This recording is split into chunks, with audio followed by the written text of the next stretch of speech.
There you go, Eeyore. Jonas asked, hi, Stefan, how do you deal with clients that don't understand copywriting and want to change your finished work? How do you deal with clients that have a task for you that you think is not a good idea to begin with? Good questions, Jonas. I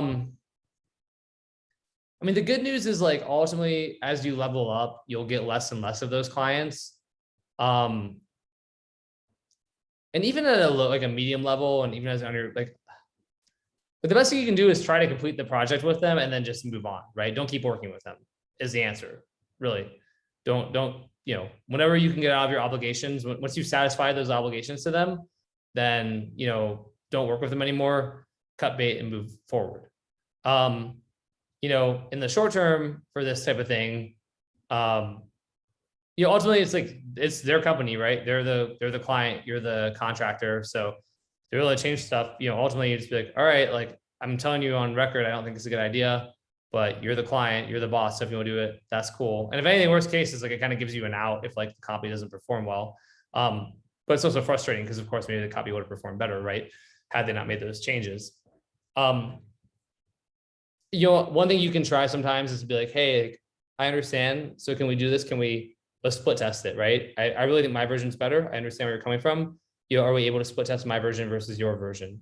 That way we can see. Now, depends on their sophistication. If they're like a, kind of like a newbie client and they don't really know how to split test and they haven't done it, then that won't work. But if they're a bit more experienced and they do know how to split test, that can be a nice sort of solution, because then it's like, let's let the market, and the data tell us the truth, right?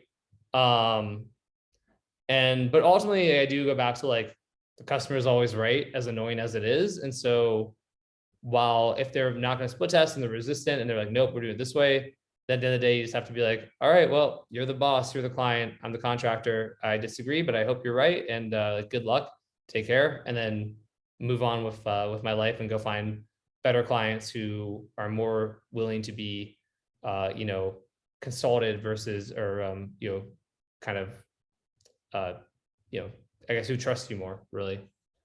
So that is the answer there. Mr.